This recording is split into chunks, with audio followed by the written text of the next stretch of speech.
नमस्कार दोस्तों, जय हिंद, जय भारत। दोस्तों, आज हम इस वीडियो में जानेंगे निबंध लेखन।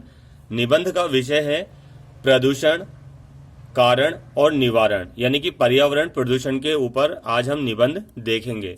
इससे संबंधित प्रश्न मध्य प्रदेश की बोर्ड व लोकल परीक्षाओं में तथा सीबीएसई की बोर्ड व लोकल परीक्षाओं में पूछा जाता है, विषय हिंदी में। तो निबंध लिखने से पहले हम रूपरेखा जमा लेते हैं। रूपरेखा का पहला बिंदु है प्रस्तावना, दूसरा बिंदु है प्रदूषण के प्रकार, तीसरा बिंदु है प्रदूषण के कारण, चौथा बिंदु है प्रदूषण निवारण और अंतिम बिंदु है उपसंहार अर्थात निष्कर्ष। प्रस्तावना को हम भूमिका भी कह देते हैं। फिर निबंध की विषय वस्तु लिखने से पहले हम कुछ पंक्तियों को देखते हैं। जल, ध्वनि, वायु प्रदूषण है। जल, ध्वनि, वायु प्रदूषण है जो उनको हमें मिटाना है। भूमि प्रदूषण से जन जन को छुटकारा दिलवाना है।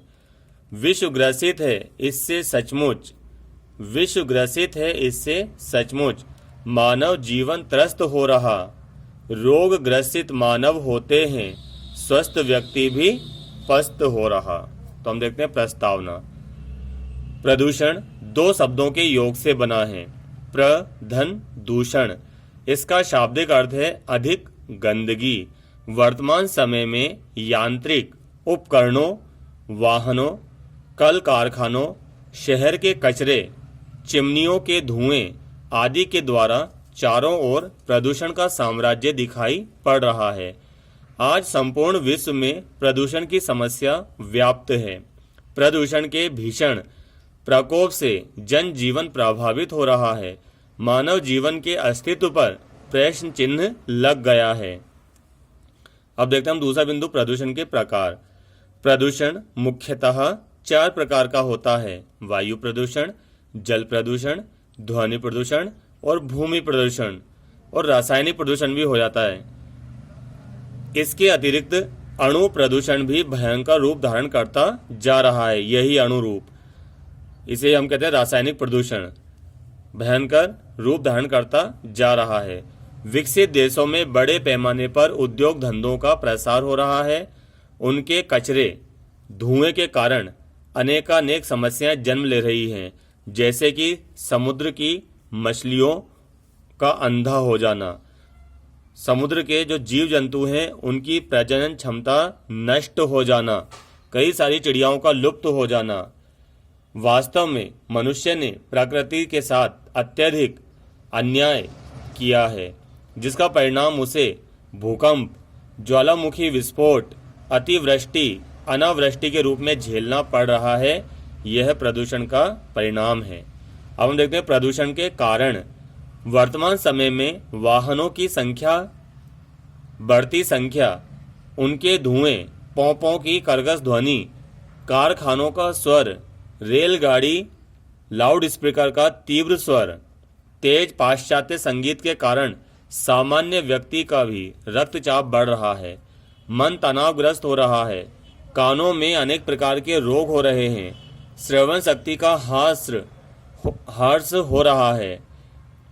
कारखानों से निकलने वाली राख, धुआं, वायु और जल प्रदूषण का कारण है। नदियों में शव विसर्जन भी जल प्रदूषण का कारण है। रासायनिक खादों का प्रयोग भूमि प्रदूषण को बढ़ाता है। चारों ओर प्रदूषण का तांडव ही तांडव है। अब आता है प्रदूषण का निवारण। वर्तमान समय में प्रदूषण निवारण हेतु सरकार स्तर पर तथा सामाजिक स्तर पर स्वयंसेवी संस्थाओं द्वारा अनेक सार्थक प्रयास किए जा रहे हैं।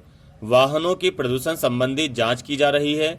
उद्योग धंधों और कल कारखानों को प्रदूषण मुक्त रखने का प्रयास जारी है। तेज आवाज की स्थिति से आज हर व्यक्ति बचना चाह रहा है। वृक्षारोपण कार्यक्रम चलाए जा रहे हैं। वृक्ष एवं वनों की कटाई पर रोक लगा दी गई है।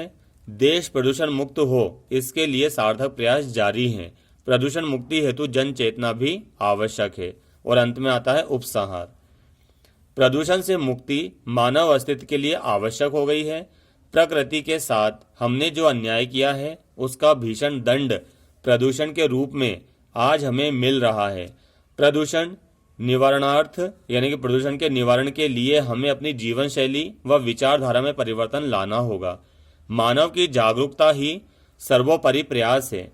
अधिक वृक्षों को लगाना, वाहन की ध्वनि व धुआं नियंत्रित करना, शहर व मीलों, ये जो मीलों है आपको इस प्रकार लगाना है, छोटी की मात्रा रहेगी, मीलों का उत्सर्जन नदियों में न डालना, भूमि की प्राकृतिक संपदा को अक्षुण्ण रखना प्रदूषण निवारण के सार्थक उपाय हैं। तभी हम स्वस्थ और प्रसन्नचित्त रह सकेंगे। वर्तमान समय में सुंदरलाल बहुगुणा के सार्थक प्रयास हैं। हमें भी आगे आना होगा। समझे आप? ये प्रदूषण में आपको इसी प्रकार मात्रा लगानी बड़े ओ की, कुछ बच्चे छोटे ओ की लगाकर आ जाते हैं। धन्यवाद दोस्तों।